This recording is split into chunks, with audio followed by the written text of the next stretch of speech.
This is Coffee with God, and I am Father Jose. Let us begin this day with the Word of God and a short reflection. A reading from the Holy Gospel according to St. Matthew, chapter 5, verses 17 to 20. The passage is taken from the Message version of the Bible. Don't suppose for a minute that I have come to demolish the Scriptures, either God's law or the prophets. I'm not here to demolish but to complete. I am going to put it all together, pull it all together in a vast panorama. God's law is more real and lasting than the stars in the sky and the ground at your feet. Long after stars burn out and earth wears out, God's law will be alive and working. Trivialize even the smallest item in God's law, and you will only have trivialized yourself. But take it seriously, show the way for others, and you will find honor in the kingdom. Unless you do far better than the Pharisees in the matter of right living, you won't know the first thing about entering the kingdom.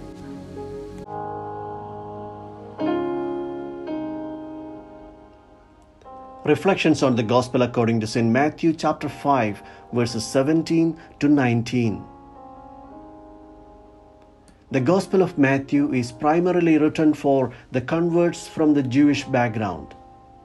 Although they accepted the faith in Jesus and became part of the community, it was not easy for them to give up their Jewish practices and traditions.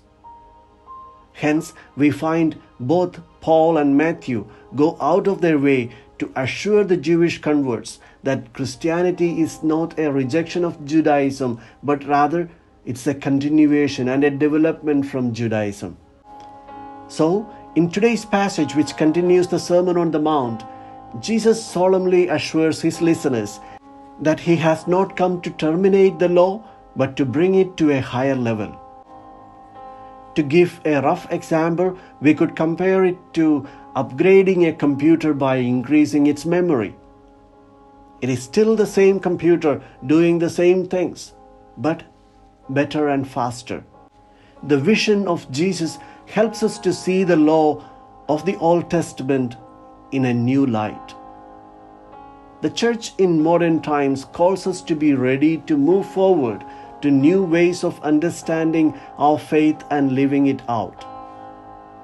The traditions of the past are still valid, but we must never get bogged down in them to the extent that we do not respond to the clear signs of the times.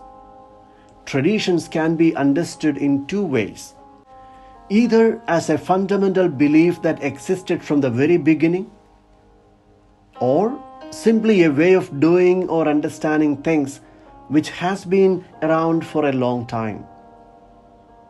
A lot of Christians of the present times become obsessed with external observances of the laws and regulations. They become a source of scrupulosity and fear. The church in the present times face the grave danger of deep divisions, as so many Catholics, including church leadership, have become fanatic about the rubrics of worship. They are on constant watch for anyone who deviates from the rubrics. It is frightening to see the faithful fight one another on the streets in the name of liturgy and later go back to the altar to celebrate the Eucharist of forgiveness and love.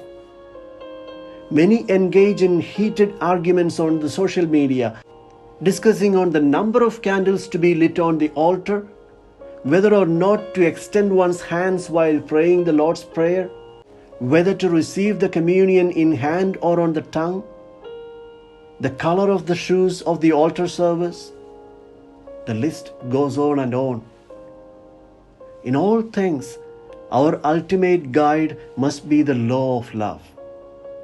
A truly loving act can never be sinful, although at times it may violate the letter of a law.